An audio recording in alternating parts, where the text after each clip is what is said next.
बिहार विधानसभा चुनाव 2025 का अंतिम चरण का मतदान समाप्त हो चुका है। अब पूरा बिहार सांसें थामे नतीजों का इंतजार कर रहा है।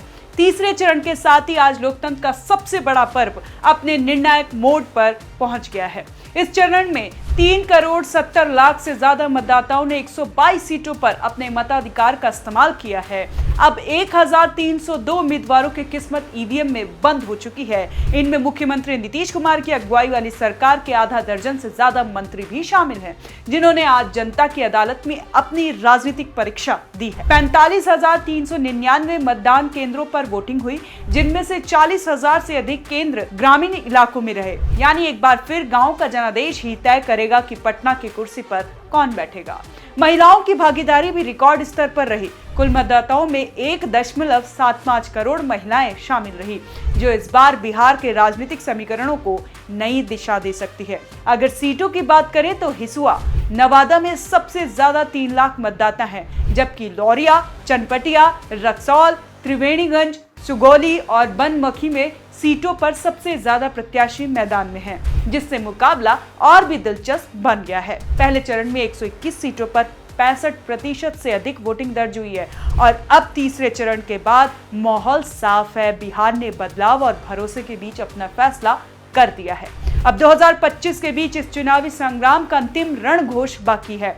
कौन लौटेगा सत्ता में, किसका सपना यही थम जाएगा, इसका जवाब अब ईवीएम की खामोश पेटी में छिपा है, जो बहुत जल्द बोलेगी और बताएगी बिहार की जनता ने किस पर जताया है भरोसा। बिहार में किसकी बनेगी सरकार, अब यही सवाल हर गली, हर चौपाल, हर मोबाइल स्क्रीन पर गूंज रहा है।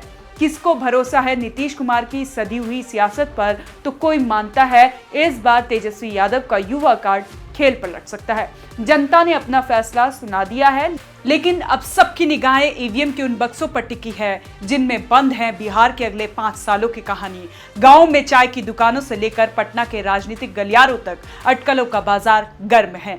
कहीं कहा जा रहा है कि एनडीए फिर वापसी करेगी, तो कहीं चर्चा है कि महागठबंधन इस बार सत्ता का ताज पहनने जा रही है। दिलचस्प ये है कि इस बार युवाओं, महिलाओं की भागीदारी पहले से कहीं अधिक है और यही वोट बैंक तय करेगा कि किसके पक्ष में लहर चली और किसकी आस टूट गई। राजनीतिक पंडितों के मुताबिक कई सीटों पर मुकाबला बहुत कांटे का रहा है, जहां कुछ 100 वोटों का अंतर सरकार की दिशा बदल सकता है।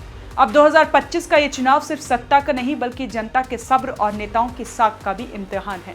बस कुछ ही दिनों में तस्वीर साफ हो जाएगी, कौन लौटेगा पटना के तख्त पर और कौन रहेगा इंतजार की कतार में। बिहार ने फैसला कर दिया है, अब नतीजों की गिनती बाकी है। आपको क्या लगता है, बिहार में इस बार जो जनता है वो किसको पटना की राजगद्दी में बैठाएगी? आप हमें कमेंट कर जरूर बताएं और देखते रहें ओएनओजी न्यूज़।